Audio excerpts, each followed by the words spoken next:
Dear student, today discussed about the William Shakespeare written by a poem Quality of Mercy.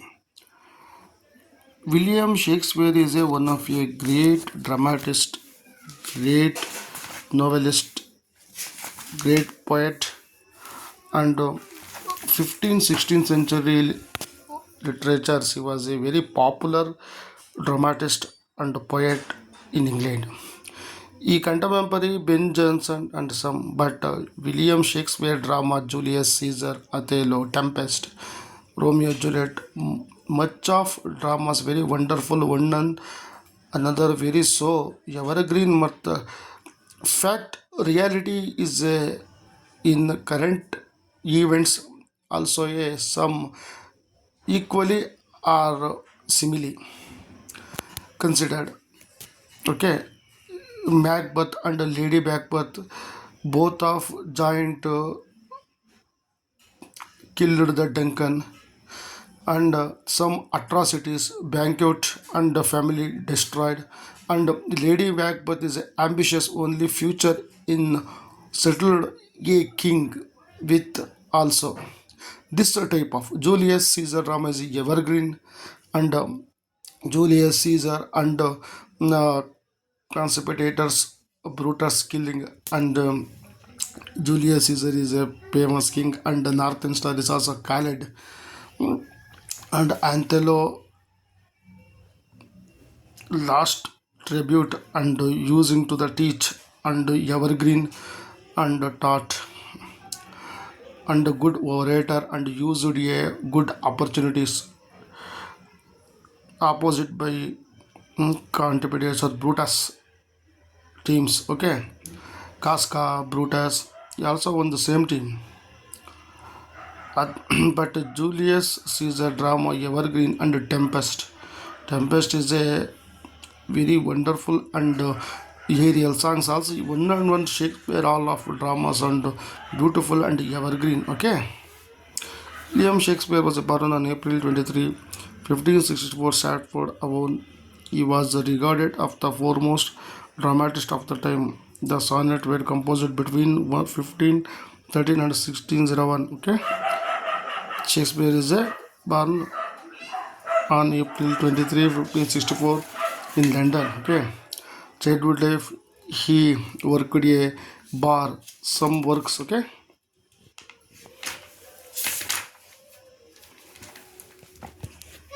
let's go. William Shakespeare, Quality of Mercy. The quality of mercy is a not strained hit, drop it as the gentle rain from heaven upon the place of beneath. It is twice blessed, it blesseth him that gives and him that takes. This mightiest in the mightiest it becomes. Okay, William Shakespeare explained this poem.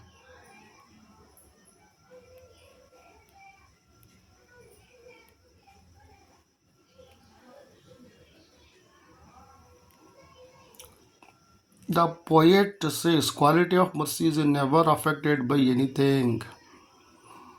It has come to down on earth from heaven like a gentle rain.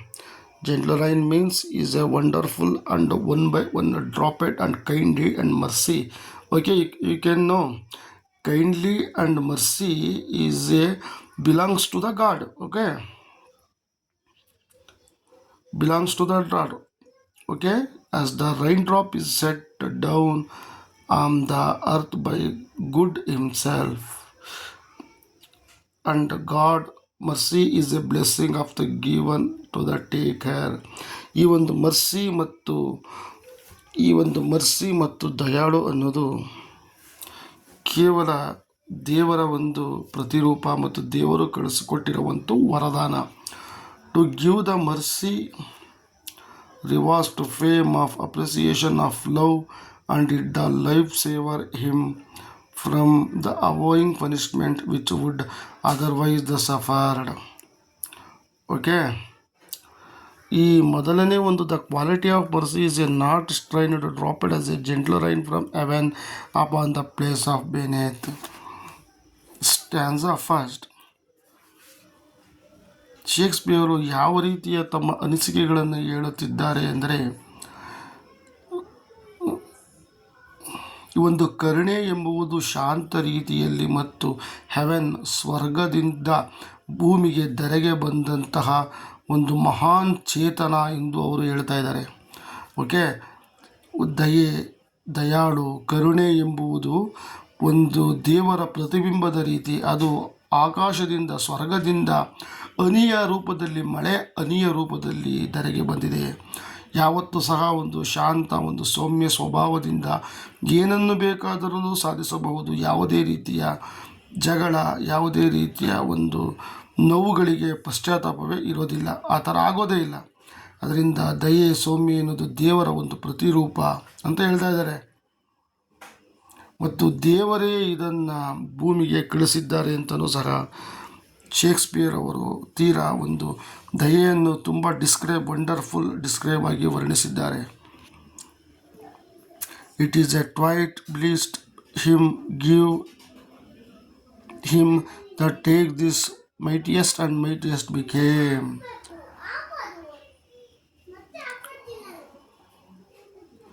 ಈ ಕರುಣೆ ಅನ್ನೋದು ಏನಂದರೆ,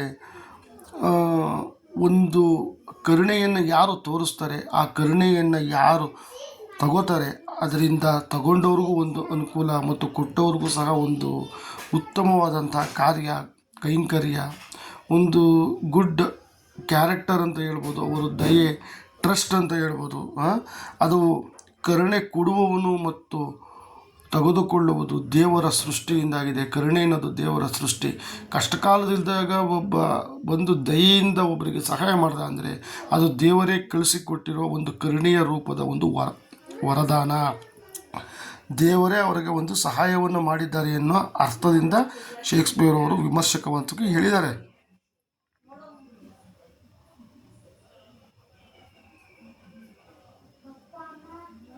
ಕರುಣೆ ಎನ್ನುವುದು, ಯಾರು ಕರುಣೆಯಿಂದ ಇರ್ತಾರೆ, ಶಾಂತ ರೂಪದಿಂದ ಇರ್ತಾರೆ, ಅವರು ತುಂಬಾ ಪಾಪ್ಯುಲರ್ ಆಗ್ತಾರೆ ಮತ್ತು ಜನರು ಸಹ ಅವರ ಜೊತೆ ಕ್ಲೋಸ್ ಅಸೋಸಿಯೇಟ್ ಆಗ್ತಾರೆ, ಕ್ಲೋಸ್ ಫ್ರೆಂಡ್ಸ್ಗಳಾಗ್ತಾರೆ. ಒಬ್ಬ ಮನುಷ್ಯ ಕರುಣೆ, ತುಂಬಾ ದಯಾಳು, ತುಂಬಾ ಸ್ನೇಹಜೀವಿ ಅಂದರೆ ಎಲ್ಲರೂ ಬರ್ತಾರೆ. ಆ ರೀತಿ ಮನುಷ್ಯ ತನ್ನ ಯಾವುದೇ ರೀತಿಯ ಕೋಪ ಆಮಿಷಗಳನ್ನು ಬದಿಗಿತ್ತಿ ಪರಸ್ಪರ ಅನ್ಯರೊಂದಿಗೆ ತುಂಬ ಪ್ರೀತಿ ವಿಶ್ವಾಸದಿಂದ ಅವನು ಇದ್ದ ಅಂದರೆ, ಅವನು ಅವರಿಗೆ ಪ್ರೀತಿಯನ್ನು ಕೊಟ್ಟು ಒಂದು ಸಮಾಜದಲ್ಲಿ ಉತ್ತಮ ರೀತಿಯಲ್ಲಿ ಬದುಕ್ತಾ ಅಂದರೆ ಎಲ್ಲರೂ ಸಹ ಅವನ ಜೊತೆ ಬರ್ತಾರೆ.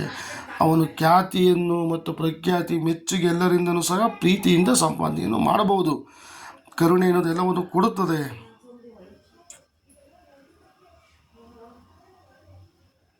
ಅದನ್ನು ಯಾರು ತಗೋತಾರೆ, ಆ ಕರುಣೆಯನ್ನು, ಅದು ಅವರಿಗೆ ಸಹಾಯಕ್ಕೆ ಆದಂಥ ಬಾಂಧವ ಅಂತ ಹೇಳ್ಬೋದು. ಅದರಿಂದ ಅವರಿಗೆ ಅನುಕೂಲಗಳಾಗ್ತವೆ. ಒಂದು ಜೀವದ ಮತ್ತೊಂದು ರಕ್ಷಣೆ ಅಂತಲೂ ಸಹ ಹೇಳ್ಬೋದು. ಕರುಣೆ ಅಷ್ಟು ಒಂದು ಉತ್ತಮವಾದಂಥ ಒಂದು ಸಿಂಬಲ್ ಅನ್ನೋ ರೀತಿ ವರ್ಣಿಸಬಹುದು.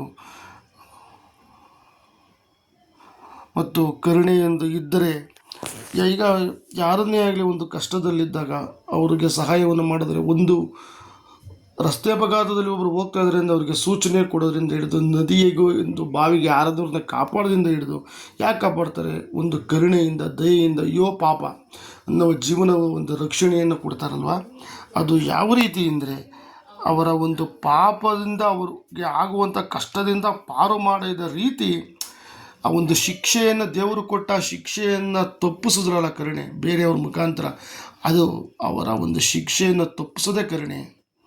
ಆ ರೀತಿ ಕರುಣೆಯೊಂದಿದ್ದರೆ ಶಿಕ್ಷೆ ಕೊಡ್ತಿದ್ದರೂ ಸಹ ಅವರು ಒಂದು ಬದುಕ್ತಾರೆ. ಈಗ ಜೀವಾವಧಿ ಶಿಕ್ಷೆ, ಮರಣದಂಡನ ಶಿಕ್ಷೆ, ಈ ರೀತಿ ಮರಣದಂಡ ಏನಾಗೋರು ಸಹ ಒಂದು ಕರುಣೆ ದಯ ಮೇಲೆ ಒಂದು ಬಿಡ್ತಾರೆ. ಈಗ ಪ್ರಾಣಿಗಳು ಅವನ್ನೆಲ್ಲ, ಬೀದಿ ನಾಯಿಗಳು ಅವುಗಳನ್ನೆಲ್ಲ ವಧೆ ಮಾಡ್ತಾಯಿದ್ರು. ಒಂದು ಪ್ರಾಣಿ ದಯೆ ಅನ್ನೋ ಸಂಘಗಳಿಂದ ಈ ರೀತಿ ದಯೆಯಿಂದ ಅವುಗಳ ಶಿಕ್ಷೆಗೊಳಗಾಗ್ತಾಯಿದ್ವು, ಒಂದು ಪ್ರಾಣವನ್ನು ಕಳ್ಕೊಳ್ತಾ ಇದ್ವು. ಅವುಗಳನ್ನು ರಕ್ಷಣೆಯನ್ನು ಸಹ ಒಂದು ದಯೆ, ಒಂದು ಕರುಣೆ, ಕೈಂಡ್ ಮರ್ಸಿ, ಈ ಒಂದು ಅಸ್ತ್ರ ಅನ್ಬೋದು. ಇದನ್ನು ಅಂತ ಇದರಿಂದ ಒಂದು ಎಂಥವನ್ನು ಸಹ ಶಿಕ್ಷೆಯಿಂದ ತಪ್ಪಿಸ್ಬೋದು, ಸಹಾಯಗಳನ್ನು ಮಾಡುವಂತಹ ಒಂದು ಅತ್ಯುತ್ತಮವಾದಂತಹ ಒಂದು ಸಾಧನ ಅಂತ ಹೇಳ್ಬೋದು ದಯೆ.